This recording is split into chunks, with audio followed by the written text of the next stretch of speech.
We are live, ladies and gentlemen. Listen, man, I know we ain't been here for a minute. I know Yeah. y'all been in my inbox begging. Where y'all at? We missed y'all. Yeah, the We group is back, blowing man. up, asking us We where back. we at, what's going on. Listen, I man. mean, So I'm gonna give you my cash app right now since y'all miss me so much. $sign Elgin Bailey. Oh Pay my the big God. bills, please. Hey, man, welcome to another episode, man, of the In the Black podcast, man. Yes. We have missed you guys Yeah. tremendously. Yes, we We've have. just been taking care of life, man. Life Yeah. and dodging the Rona. You know how it is. The Rona has For been real. chasing folks down Yeah. and catching them. Yeah. So we We're decided to still in the lay first low. wave. This is still the Bro, first wave. That's what's crazy. First wave. I don't even know if it's the first wave. We on the first. The wave ain't even get here yet. But listen, man, you know it's your boy Elgin Bailey, man, here on the In the Block podcast, man. Before we get into all the housekeeping stuff right now, I really want to say what's up to my man Crush, because I haven't seen Crush in a minute. Crush has been, I tell you, man, Crush has dropped more albums this year, bro, than E40. Oh Crush, man. listen, Oh Crush has no. dropped out. Crush, how many albums you done dropped this year so far? It's been about like in total 4. He done dropped 4 albums Yeah, this year, yeah. bro. I figure, why wait? And the response has been good to the instrumental albums, and I'm just gonna keep it going. I've got some friends that we've reconnected with, and we're hoping that some things can happen through this pandemic that may benefit us all. We'll see. Nice. And we want to send a big shout out to our extra dark skinned brother Sean, who is not here with us sorely tonight, missed. man. Listen, Sorely missed. Man, he is. I'm outnumbered. He is re-upping. It's like 1985 all over again. When your Lord and Savior was Albie Shore. Oh, man, we had a run. Oh man. Ladies and gentlemen, if you don't know, you are tuned into the In the Black podcast, man. You can find us at our website, intheblackpodcast.com, where you can become a member of the In the Black podcast family. You know how we do it? Please. Right-hand corner, man. Click to become a member of the family. You can send any sort of donation that you like.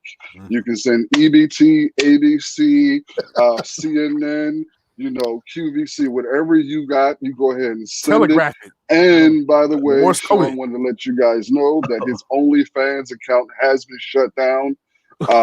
So I know y'all was looking for him, so he is not going to be there. He ran out of baby oil, so he said, "Hey, he's going to chill for a while." I heard it was a bonnet shortage. Bonnet shortage. That's what it is right there. Bonnet shortage. But listen, man.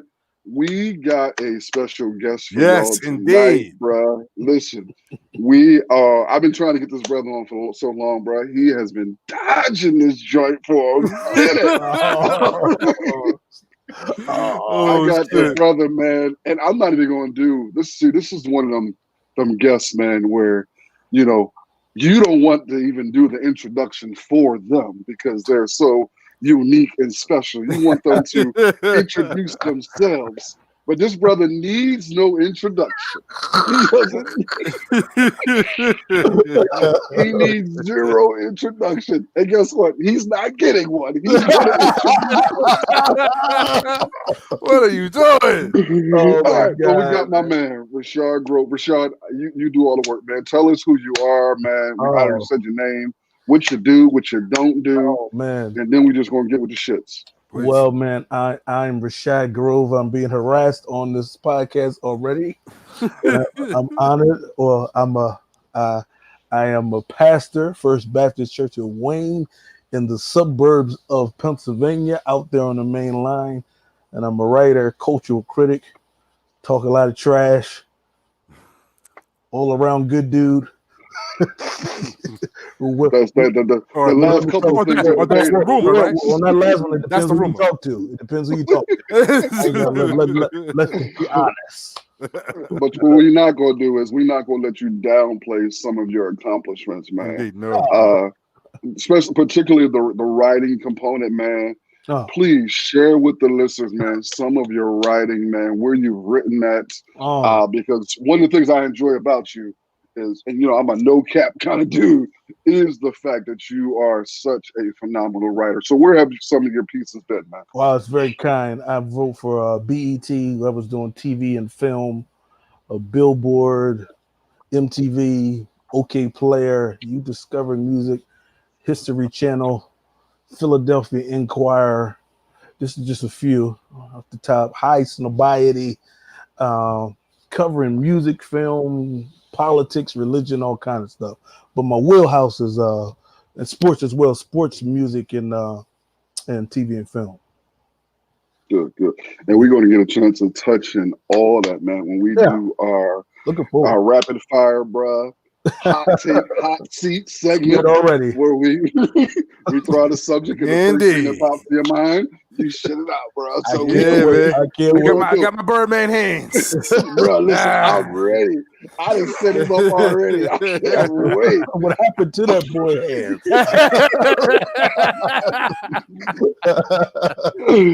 Oh my goodness, man.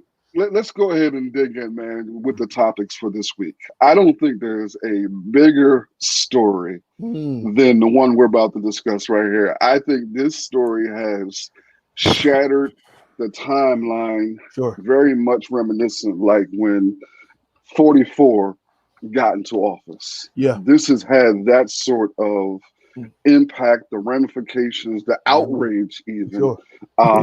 Has shattered the timeline. I think everybody knows the what emotions. we're talking about, man. The emotions are all over the place. All over the place. Bananas. And the announcement just came. Yes. The announcement hasn't even been 48 hours. It hasn't even been 12 hours, and Newsweek is already on the bullshit. Already. And we're already on the about bullshit. None other than presidential nominee Kay Harris, who is Joe Biden's wingman, for lack of a better term. Please, for all the black women listening, I know I said man. I don't. They understand, yo. I think they understand. I think they understand. They're too excited not to understand. And they know me. They listened to the show before, so they know. They know you now, man. They know you by now, man. But Sister Harris, man, let's dig in. Let's start off with reactions. What was your initial reaction when you heard the news? Let's start with our special guest. What did you think, man, when you heard the news? Well, it was crazy because I got caught up in emotions. I was just so excited to see a sister rise to that level. And we all know, you know, there's plenty of things we can critique about our prosecution MO. But to just see a black woman elevate to that level in these yet to be United States was just amazing to see. And to see how much black women have been so loyal to the Democratic Party. So this is the ultimate payoff. They're the most loyal base in the Democratic Party. And to really see her be affirmed like that. And you know, Howard University people, they gonna be bugging probably for the next 8 years or so.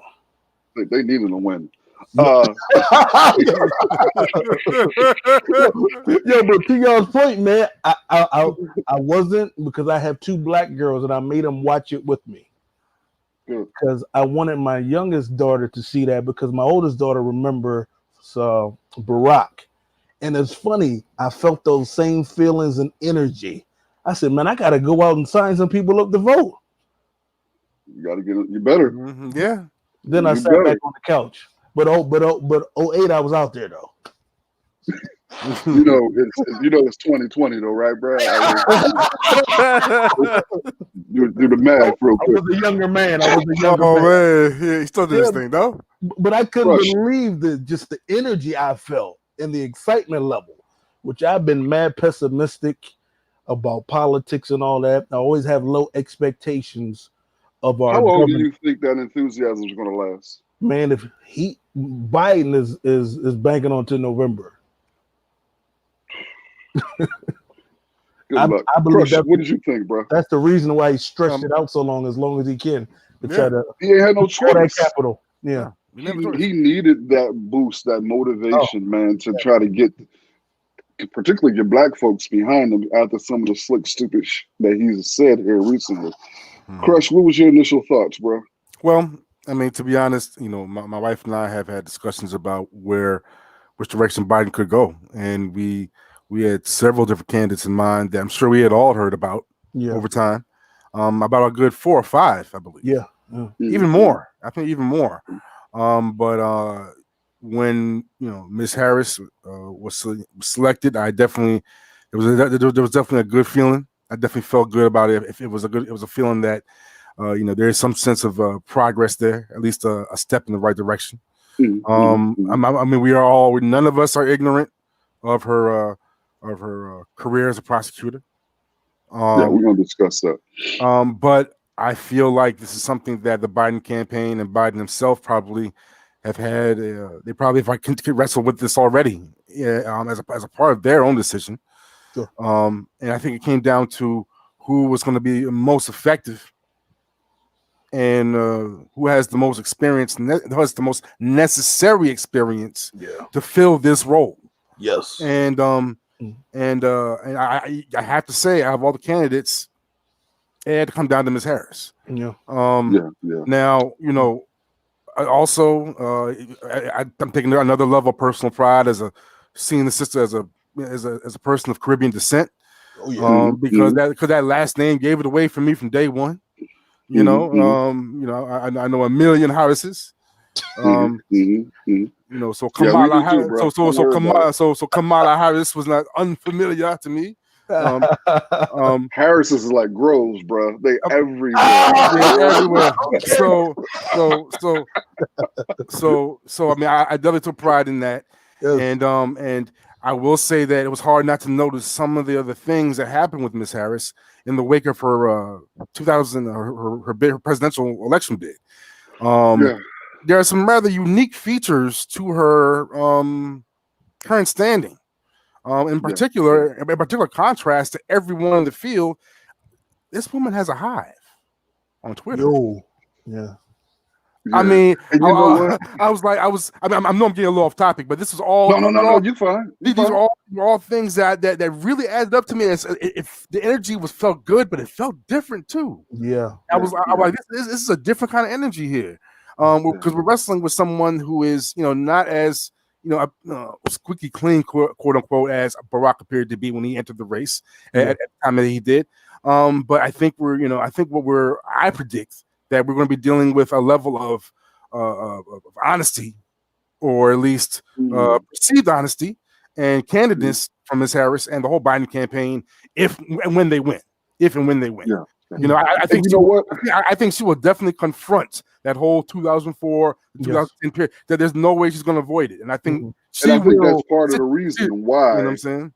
I think that's part of the reason why Biden chose her was not only her pedigree and what she's been able to do in office, and we'll discuss her record here in a moment. But the way she has been able to handle the pressure from that backlash that she experienced during that time.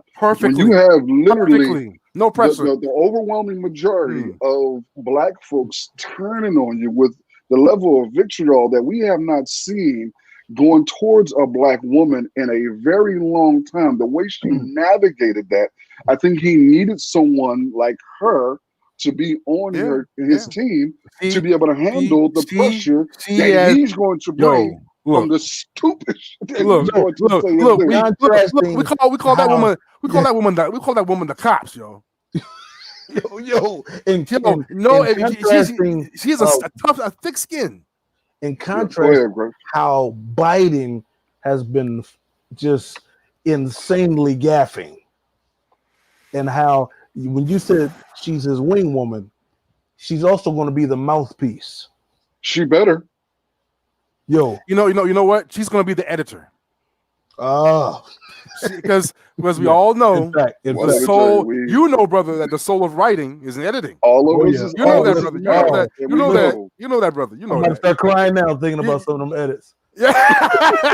Well, I mean, if anything's gonna make Miss, if anything's gonna make Miss, if anything's gonna make Miss Harris gray haired, is doing edits for Joe Biden for the next 4 years. Oh, wow. But what did y'all think about some of the? I will just say some of the hate that she's received from us, and I say us, I say black folks. Some of the hate that she has received since the announcement came out, I was absolutely surprised. Now honestly, I felt like Joe was going to pick her. I felt like she was the most logical choice out of all the ones. I felt like she was going to bring something to the team that he desperately needed, not just the ability to draw in black folks, because that's still up for debate, but she brings a level of toughness and a level of truthfulness and directness that I felt like he lacks. And clarity. Yeah. But what I was surprised was the number of black folks that immediately just started bashing her. Mm-hmm. And some of the rhetoric was disgusting. Really disgusting. Because I'm one who feels like black women have a certain position within my own view of black culture. They have a level of untouchability. There's certain things I won't say. There's certain things I won't do. Certain things I won't stand for. Certain things that I won't let others say or do in regards to black women, because I feel that they are that valuable to the black collective. So when I see us unpacking and begin to just attacking her in completely unfair manners, I feel like if you're going to talk about her record and what she did in office, I think even that should be unpacked, because I think there's some things that are missing. We have this idea that she was just randomly locking up all black people for no reason. That headline always bothered me, because I felt like I think we're hearing about this so much that this deserves some critical thought and analysis here. Sure. Because all we hear are the record, 2004, 2010. There's no detail. There must have been a context to this period of time, and I look forward to being educated on it, because it wasn't just about her; it was about California. Yeah. Who's trash all by itself? California is a whole nother piece. That's a whole other topic. Brother Grove, what did you think about some of the responses to her and being nominated? I thought the lack of nuance was baffling. Average people who are not even, I would say, because I know them, not really involved in the day-to-day political kind of conversations, jumped on this record bandwagon with the quickness. And I would bet you my last dollar, if they had an equal candidate who was a man, the vitriol would be half. It's still that kind of, that patriarchy always rears its head. It's one of our biggest flaws. It's one of our biggest flaws. Women can play into the patriarchy as well. And that is what I observed. I was like, we didn't even at least let us get the weekend to celebrate. Maybe Monday can we have a little joy? We didn't get to the weekend yet. And I was disgusted, man.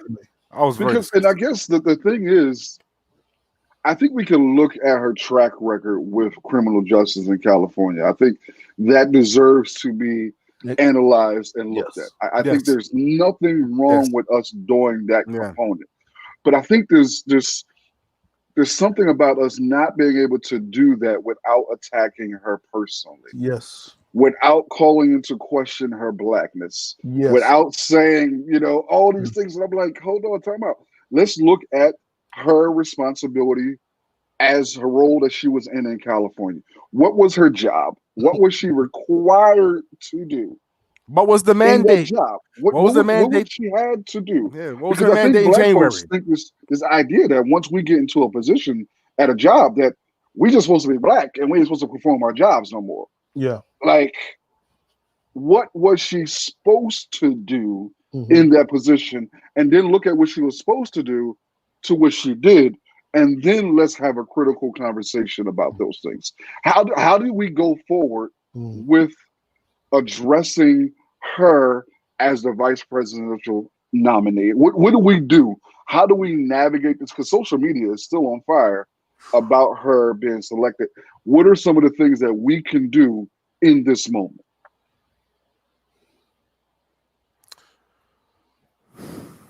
Exactly, because it's that damn heavy. It's that damn hard. I don't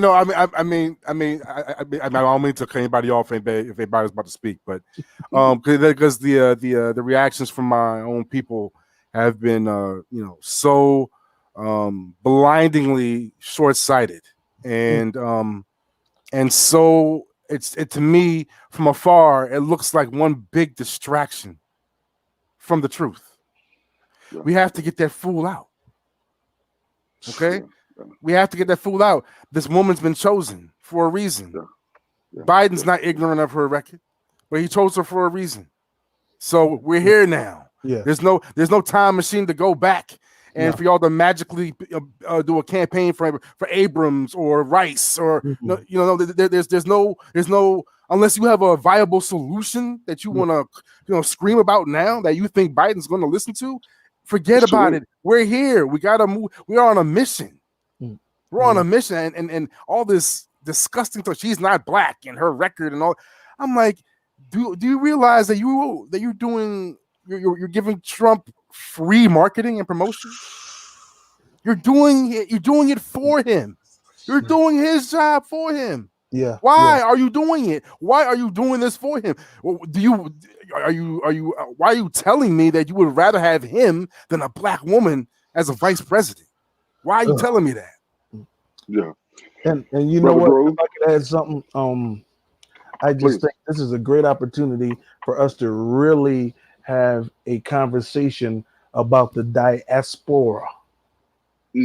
We have such a limited view of blackness. Oh, yeah, because apparently people have never heard of West Indians, and I'm the only West Indian on the show. Yeah, you are. But Brother Grove, explain that part to me, bro. The diaspora, because we know right now there is a split that is attempting to be taking place within the black community between those who are aligning themselves with what they call ADOS, ADOS, those who are descendants of slaves here in America, and those who have a more black nationalist pan-African perspective of the full diaspora. Explain that point that you were making, though, a little bit more about the diaspora experience. Yes, so I just think we have, especially the ADOS folks, need to really expand a little bit, because how can you discount Marcus Garvey?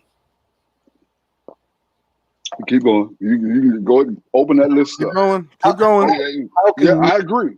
I just think this Toussaint, that is our history as black people scattered throughout the world. And we cannot neuter that, have that neutered about us. And just for us to fall, I thought she would get a lot of pushback because she's a woman. That happens in the record. But the blackness conversation. That blew me away, bro. Unbelievable. AKA from Howard. And AKA the first person from a HBCU to be on the ticket. We got to defend her ethnicity to each other.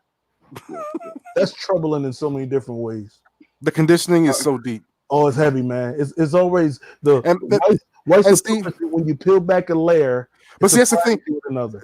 There's one convenient fact that ADOS may forget, is that both of my cultures were cultures that were colonized. Yes. That were under imperial rule. Yes. Okay. Yeah. My wife's homeland was freaking juxed by France. France is trash. So believe me, we're all brothers and sisters when it comes to oppression. Yeah. We're just separated by water. Yes. So we really need to learn how to motherfucking swim and get it together. I just that probably got at me the worst. Seeing that.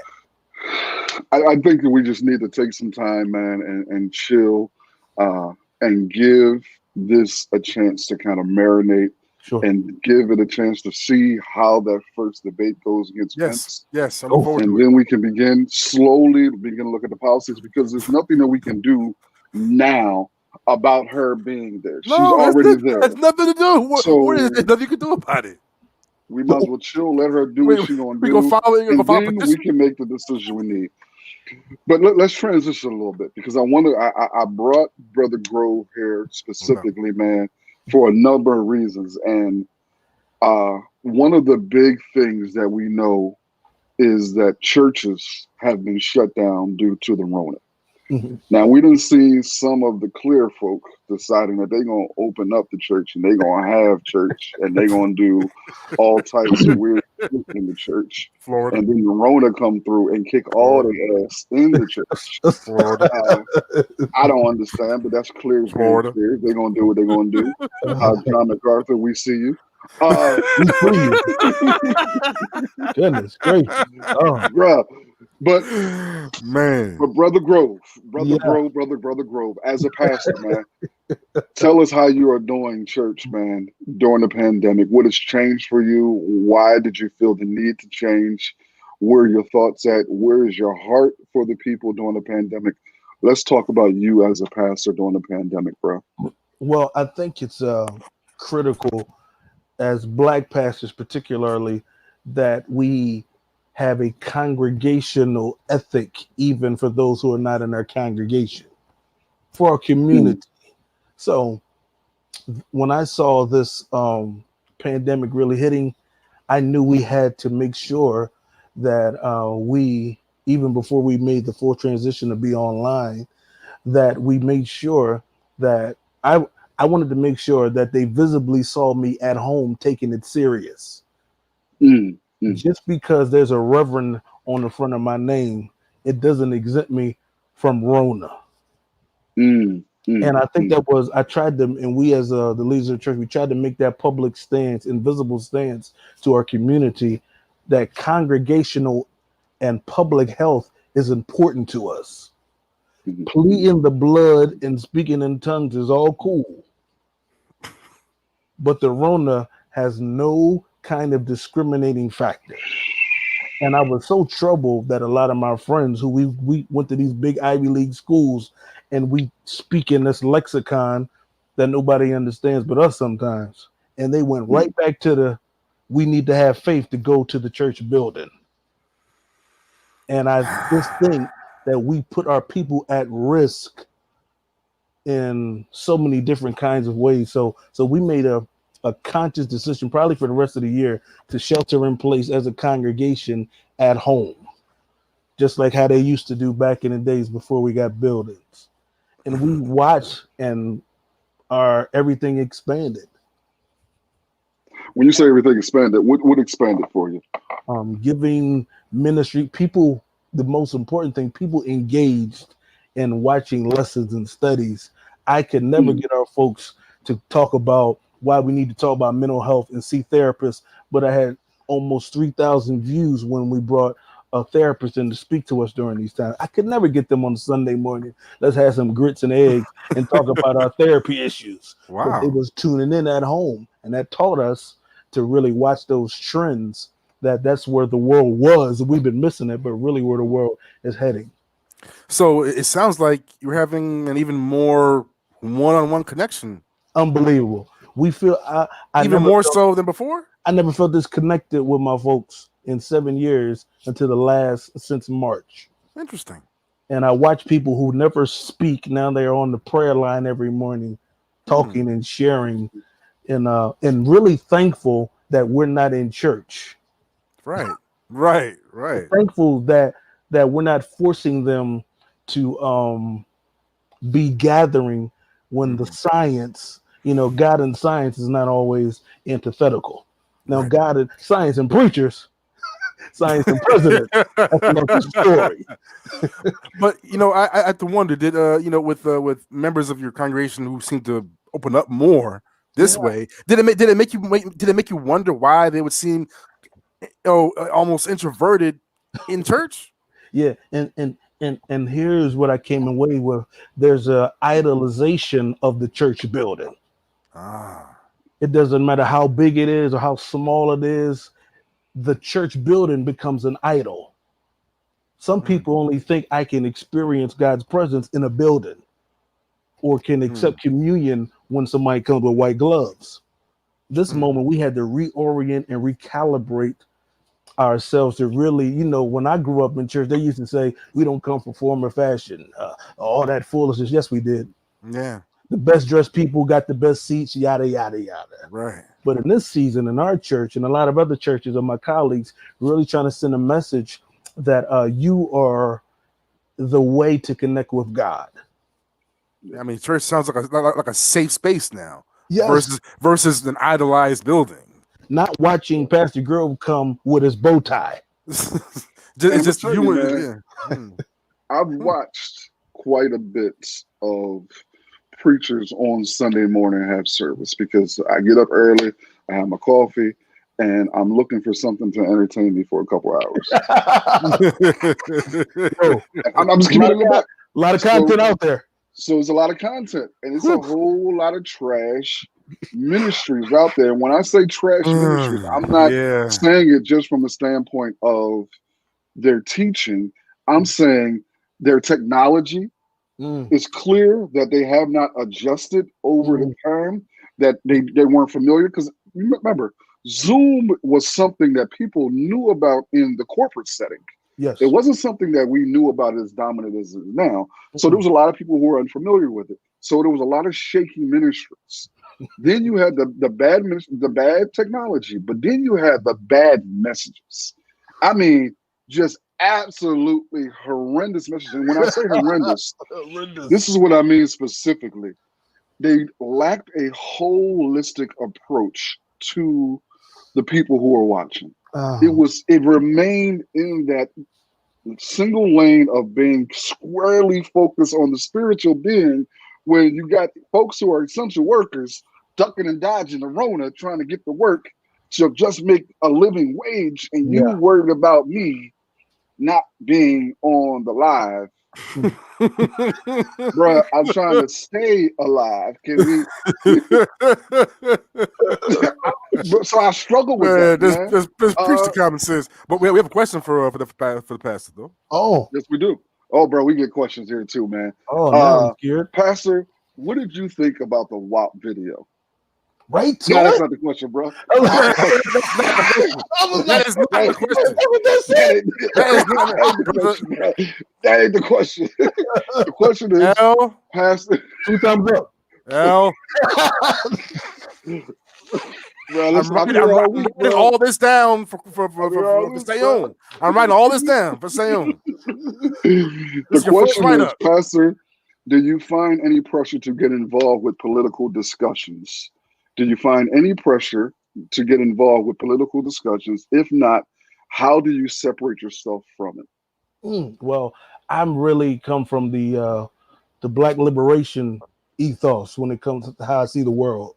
So how I envision Jesus of Nazareth is a political prisoner from Palestine.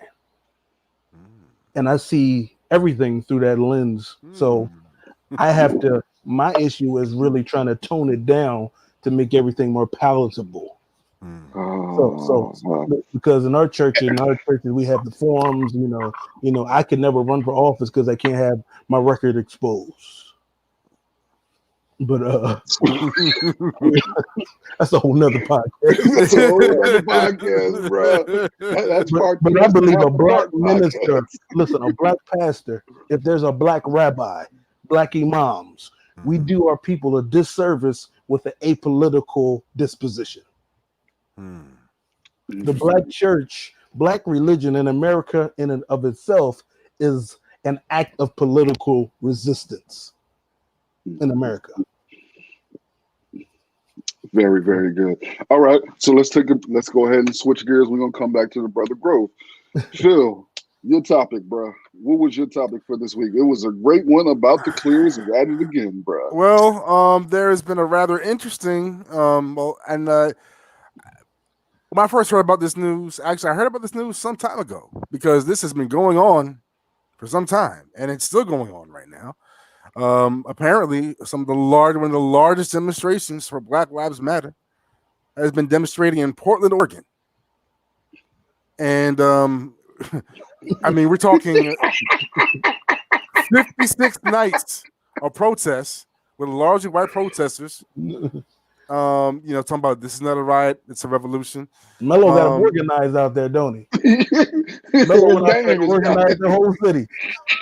I mean, it was just, it's something that has been baffling a lot of people because, they've been protesting fervently for Black Lives Matter from up until right now. It's just, I just wanted to see what you guys thought about that. I mean, granted, there's always some skepticism involved, you know what I'm saying? But I'd like to give human beings the benefit of the doubt. You know what I mean? Crazy when you say that about Portland. There's a professor, you would love this, Mr. Bailey, Judson Jeffries. He's out of Ohio State, leading the African American Studies Department out there, and he wrote a book with Lucas N. Burke entitled "The Portland Black Panthers." What? And he traces the history of white progressive people, grassroots radical organizers in their work alongside with the Black Panthers in Portland, Oregon.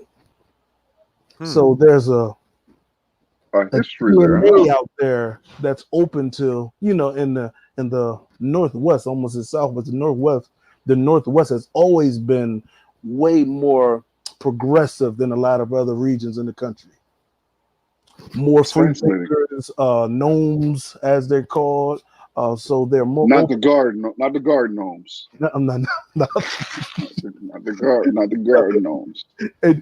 And those particular kind of white people who are not churched, statistically and experientially, according to Dr. Jeffries, have always been a lot less racist. So when I see that today, I said, this must be the grandparents, the grandchildren of these radical white people who openly embraced the Black Panthers in the 60s in Portland, Oregon. I'm gonna tell you, man, I've been very outspoken about white people being involved in the movement. And some of the things I have said, I have been questioning their overall intentions and motivations for being involved. But what I've seen is an issue. Yes, what I've seen hasn't removed either one of those. But I've been everybody's an op. According to everybody's an op. Everybody. Listen, bro, ops is everywhere. Everywhere. To get me. But I've been blown away by what I've seen in Portland. And some of the stuff has left me like, okay, that's probably not the best idea. But it's been like, white folks have been out there and white folks are burning shit up. You hear what I'm saying? Unbelievable.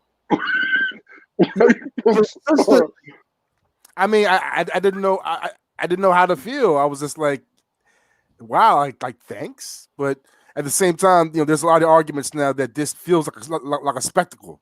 Sure. And they're enjoying, and they're just enjoying being part of a spectacle that will never be seen again, quote unquote. Yeah.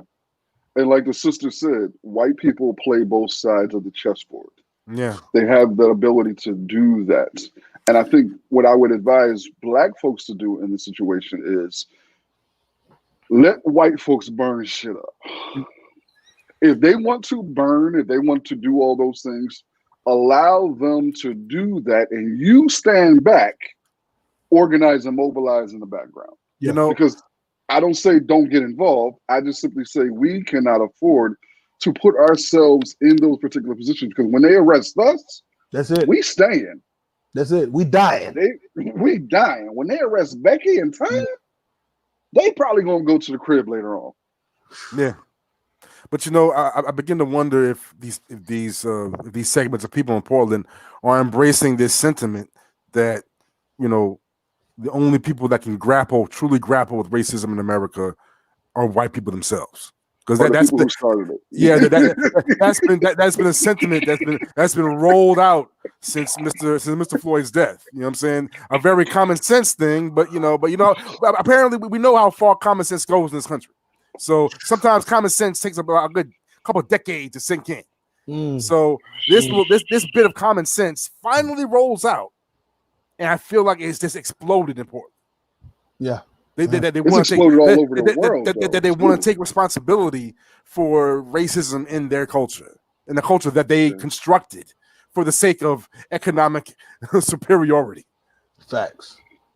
I want to see them go in the suburbs and start burning some shit up. That would blow my mind. Ooh. That would blow my mind. I want to, but and I say that not necessarily in the actual flame, lighter, gas type of sense. I'm saying go and have these difficult conversations at their family picnics, at their family baptisms, at their family board meetings to begin to change, because I think that's where the power dynamic is going to shift when the old folks begin to say, okay, we're not just going to write a check to get Becky, our granddaughter, to be quiet. We're going to give up one of these boardroom seats to actually make some power moves and some actual changes within our particular corporations. Rashad, what are we going to do, bro? What should we be doing? What should our young people be doing? Because they're the ones out there. They're the ones that are doing the work. You ain't lying. And it's just so multi-dimensional, the ways of how white supremacy, see, the genius of white supremacy, it can always clothe itself in innocence. I don't know. I wasn't there. That's not me. And it's somehow these young black people, these young black kids are forcing the mirror on this whiteness that sometimes hides behind religion, hides behind this. And we have to be good cheerleaders. I was upset. I'm not going to call his name. I've been watching one of my heroes, 5-year-old range, saying, where's the new John Lewis's? And in the private message says, every time you look on the camera and see those young kids out there, those black kids, that's John Lewis. That's Ella. That's Fanny. Yes, definitely. Martin Luther King, we got to let him rest as an ancestor. The tactics, the methods, the philosophy, even the theology, it always has to update. It does. Yeah. It does. Even John Lewis understood that. Yeah. Even though I think that's rare that a person of his generation, especially the church ones, get that. The leader has to be in the front with the Malcolm Martin motif. Mentality. Yeah. Because when we even saw him in the Jeezy video, that was, even though it was strange to see him in the video, to see old ass John Lewis in the video, but that was part of his understanding that Dr. King wasn't an old man when Dr. King started this. He was a very young man when he started, and he faced all types of opposition from very old men who had a very certain method. He did not want to be them. He did not want to be them. He did not want to be them. Anything but.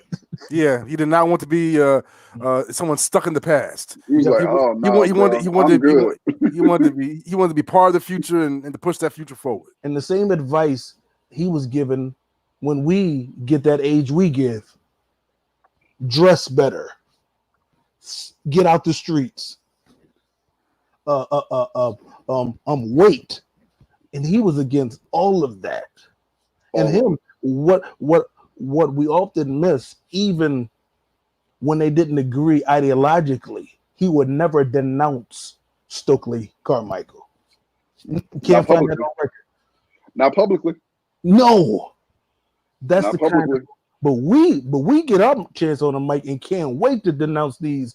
Call our own people radical, call them everything that the right wing. Everything. But the fascinating thing is, to that point, even when our black celebrities at that time disagreed with the ideology of Dr. King, they still wrote a check to make sure that Dr. King was going to get where he needed. Facts. And everything. It's clear.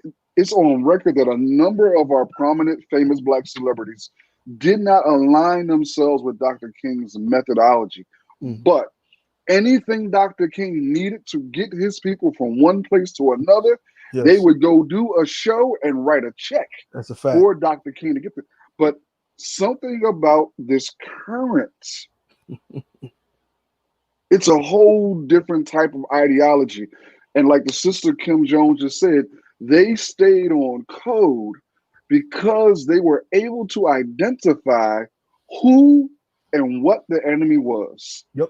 Right now, brother, I don't even think we understand that. We too busy bickering back and forth, arguing back and forth about things that actually have no significance to the progress that we're trying to make. Anything. No bearing on anything. Just a bunch of distractions and people begging for attention. People begging for glory. T.I. said y'all gonna leave this Wakanda alone expeditiously.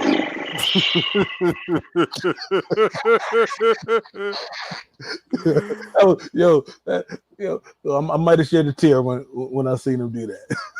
I shed a tear because I laughed so hard at the fact that he actually had the audacity to even say such a thing. And listen, I think it's great to see Black celebrities taking a stand for Black causes. I think that's a wonderful thing. But my biggest concern, bruh, is the fact that we do it in such a unread fashion that it just makes us like it's more embarrassing than empowering. Man. It's more embarrassing than empowering. But that's part of the entertainment factor for us, because when we bicker amongst ourselves, white folks love to see Black folks arguing amongst themselves, bro. They get a kick out of that. That's sport for them. Yes. And we do such a great job at it. Any final thoughts on that particular thing, man, before we transition to the rapid fire hot takes hot seat? Oh. Are they legit in Portland? Yeah, I think time will tell. I just think they have an interesting history out there. Yeah, that I just can't get my mind around it. Like, why? And I'm always have a suspect kind of mentality because COINTELPRO is still running. And, just because they got rid of the name, the program continues to go. So we shall see. Yes, indeed. We'll see what's happening in Portland. Indeed. All right. Rapid fire hot takes, man. We throw out a name, phrase, or subject, and Rashad, you give us the first thing that pops into your mind. Don't try to whitewash nothing. Don't try to dress nothing up. Don't try to put, nothing fancy on it. Bang, bang, bang, bang, bang. Give folks exactly what it is, bro. And I'm gonna throw you some softballs in the beginning just to kind of get you warmed up. I mean, I see you out there walking and everything, getting your wind out. I don't want Brandy to get mad at me, man, because you out of breath. I'm gonna make sure I give you a couple softballs. All right, Stephen A. or Shannon? Shannon. First of all, just because Shannon's wardrobe. I've been tweeting about Shannon's shirt suit since 2008. Oh, he be clean. But besides that, he has a Stephen A. I happened to interview Stephen A. for allhiphop.com, and I really got another side of him. He talked to me for a whole hour in between when he used to do First Take in his radio show. Oh, wow. For a whole hour. And it was and I used to be so upset with him because I hated I still don't agree with his political takes. Yeah, his political takes are trash. He is a company man. Yeah. But always when you interviewed him though, did you feel like that was a front, or is that really who he is? That's a strategic, pragmatic stance. Damn. Okay. Yeah. I didn't put that in the article though. Yeah. Okay, next name. Let's keep it going. John MacArthur. I hate him. State Property versus Dipset. Oh, State Property. Really? Not me switch because Siegel curved me because I was supposed to do an interview with him on 20 years. I'm a rock and roll guy. You know,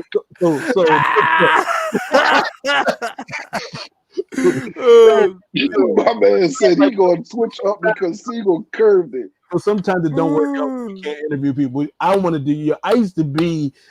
I watched those guys come up when I used to be in Philly, and I watched Philly's most wanted and major figures. Man, me and my boys was there, so to interview him would have been an honor. He curved me that whole month. I'm done with it. This is my last question, then I'm gonna give it to Crush. Where does Siegel rank in your all-time top greatest of all time lists? Where's he at? If we're talking about favorites, he's a top fiver. Not favorites. But I got him in the overall scheme. I got him in the top 20, 25-ish. He's in my top 30, top 40. But favorites? Oh yeah, top 5. Oh yeah, easy top 5. If he drops something now, I'm gonna listen to it. Oh, bro, got to. Yeah. Crush, your turn, bro. Let's see. Oh God. I mean, shoot, being the music guy I am. Let me see.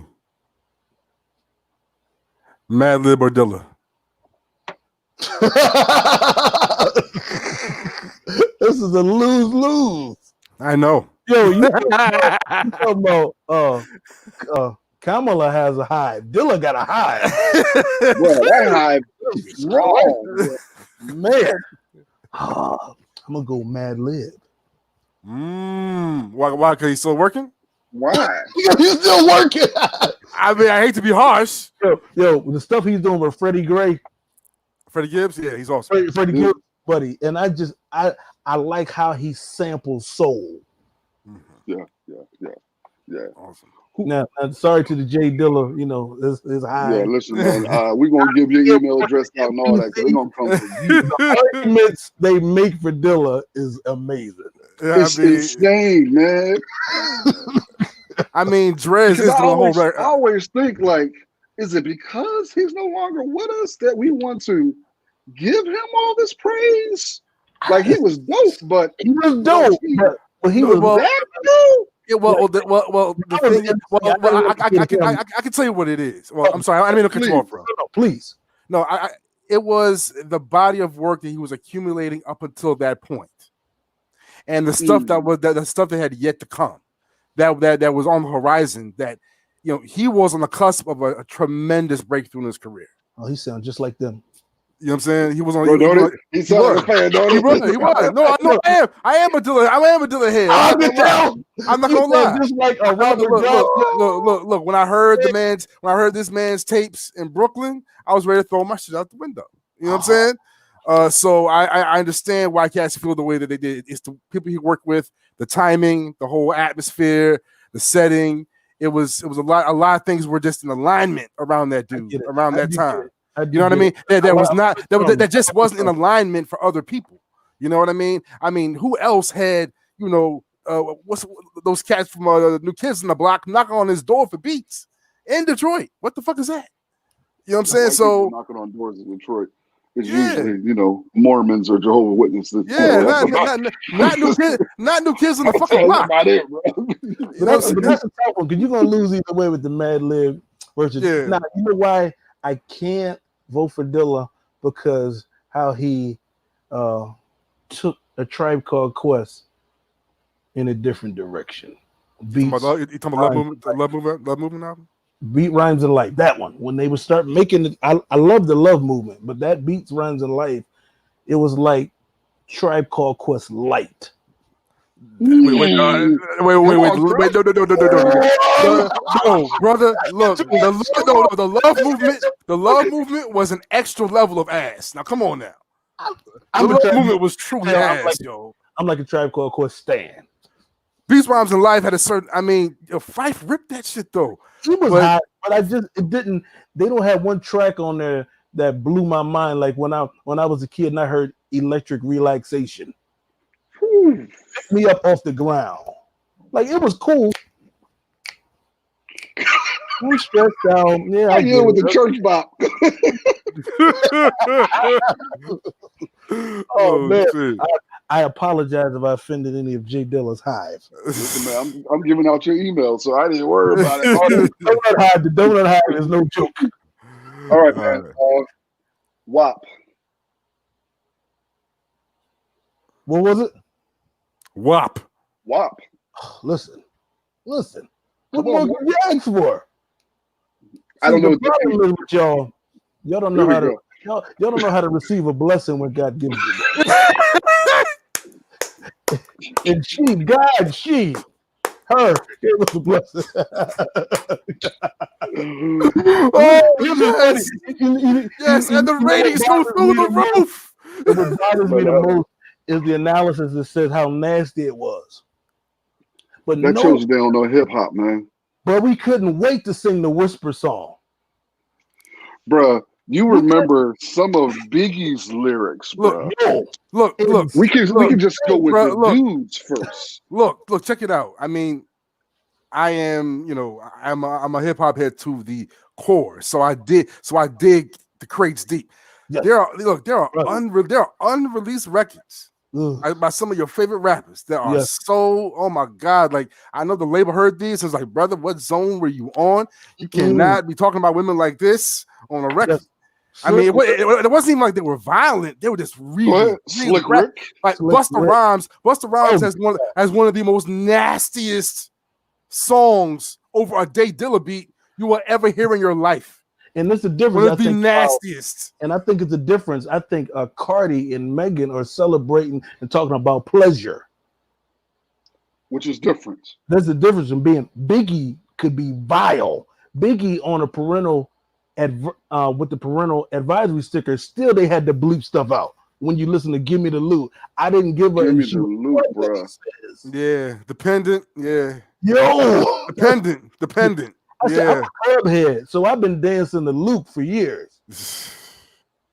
Doodle Brown, you serious? I mean, look what we came up on. I can yell. But I think the thing too is with this particular song, I understand why Black women are celebrating this particular song.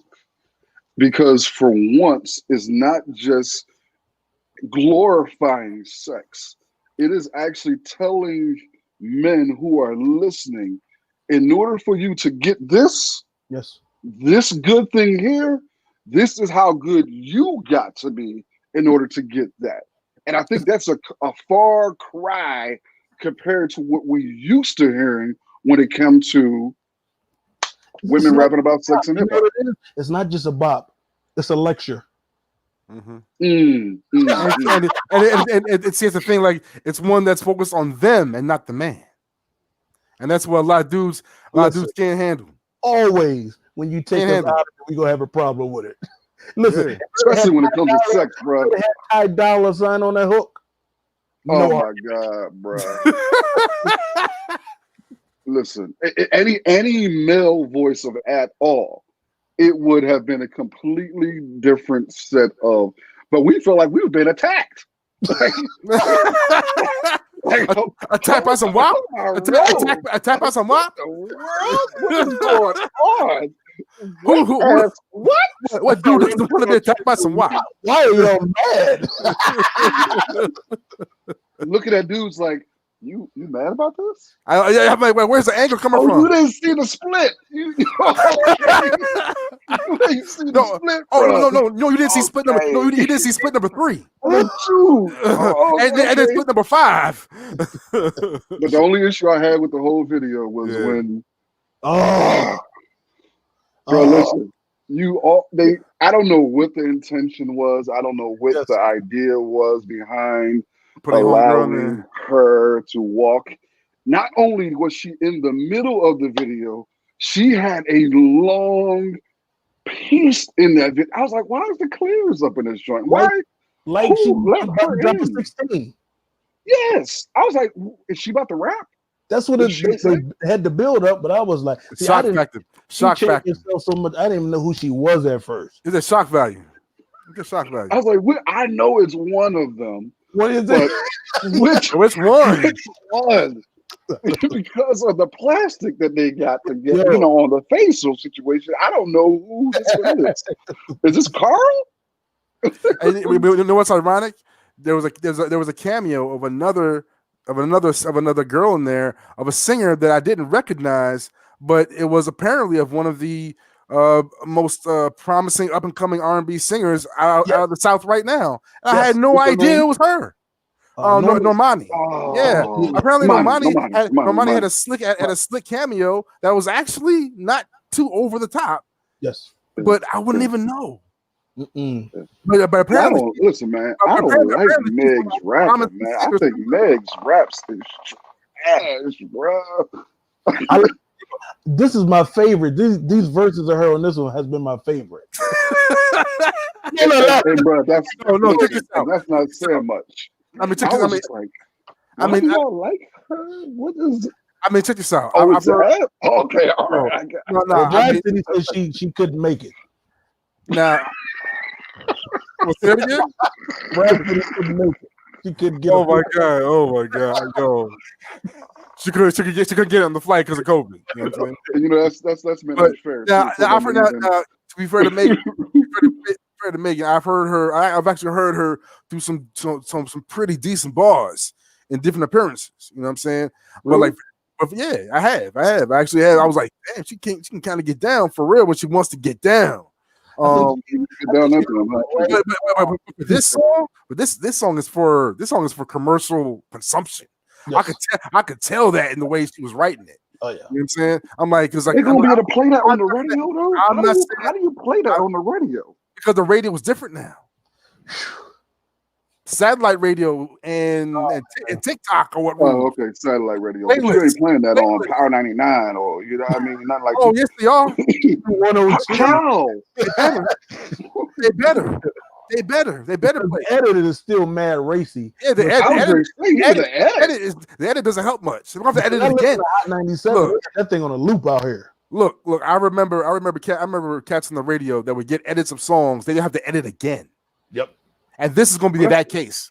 A second edit of an already edited song. It's going to have to happen, and it's going to make sales go through the roof. They're going to edit it like how BET be edited in Harlem Nights. And that's a great analogy. That is so terrible. I can't stand when they do that shit. It's so wrong. That is so wrong. That shit is so wrong. Just play one big commercial because the way y'all cutting it up is that's not editing, man. That's butchery. Yeah. You nailed it. But they got an opportunity with this song, man. The things that they can do with this doggone song, the way they can remix this song, they can make dollar after dollar. Let's think of some of the you can just put on this doggone song. Genius. Phenomenal. I'm telling you, if they get what's his name? If they get what's his name to redo it, London on the Track, or one of those trap dudes to redo this joint and throw another new girl on there, or the City Girls, it's a wrap. It's a wrap. It's a wrap. It's a wrap. A City Girls remix by itself, it would be a wrap.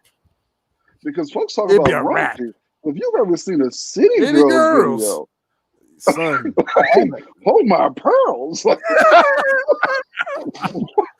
Give me a homework assignment.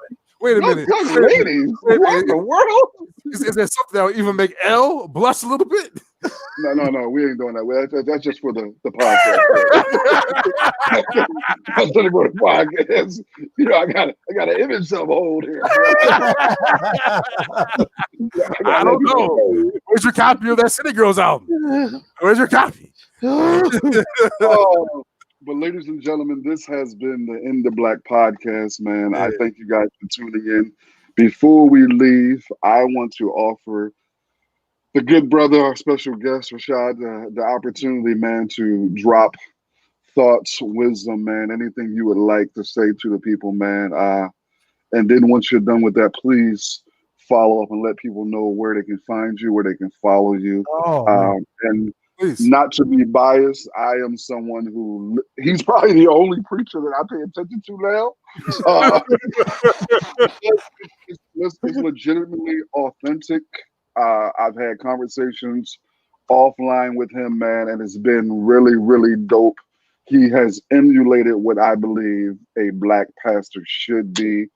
He actually has a holistic approach for not only men, but he's definitely in love when holding up women, and he has a wonderful view of the black family. So I appreciate this brother deeply for what he does in the ministry, and I'm glad he joined us tonight.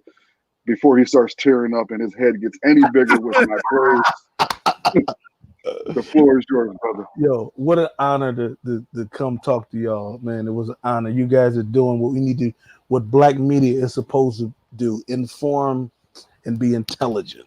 You rise to the standard of your moniker, and I just appreciate being on there with y'all. You can catch me on all the social medias at the Groveness. I wasn't cool enough to get it in there like how y'all got it in there. So it's sliding on at the end. Oh man, we should have hooked him up. Damn. I was like, can we restart? Damn. Can we restart? I want to put my Twitter handle. Man, we owe you that one, man. But listen, I just want to thank y'all for having me on, man. This has been great. Thank you. Good time, man. Looking forward to having you back. And I know people usually say that as a nice platitude to people, just to make them feel good. No, you coming back? You coming back, bro. Yo, when they had the remix with the City Girls, please have me back.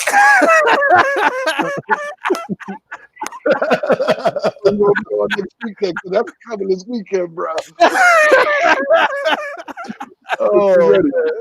Crush. Final thoughts, bro. Oh man, I just want everyone to please stay on mission. We have something. We have a new chapter to open, and another chapter to close. Finally, so let's stay focused. Let's vote, and let's protect our sisters, all of them. All of them. And stay safe out there. And stream my new instrumental album Bouquet on Spotify. Man, stream my man shit, please.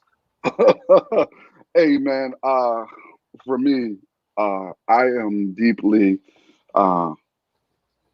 entrenched in making sure that Black folks are practicing self-care during this time.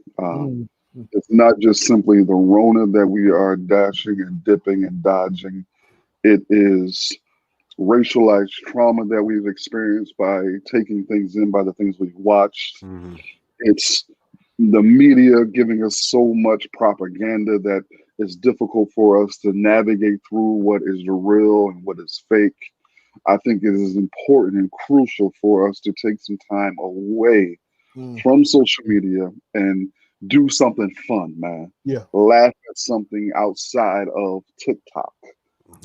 Do something that is actually going to be uplifting and rejuvenating your body, your mind, and your spirit. So self-care, man, is what I'm heavy on. I really need Black folks to be taking care of themselves at a difficult time. This has been the In the Black podcast. I have been your host, Elgin Bailey, with my good friend, Crush, killing it as always. And our very special guest, man, Pastor Grove, has come through. I didn't call him Pastor Grove, Brother Grove, Grove, Lord Grove, Lord Grove. Brother, it has been a pleasure, man, having you guys on, man. And remember, you can catch us on all social media platforms, man. In the Black podcast, we are on everything. Yes, we are. OnlyFans. I told you earlier, we are not on OnlyFans. No, we got rid of that. They wouldn't accept the stock option request. So if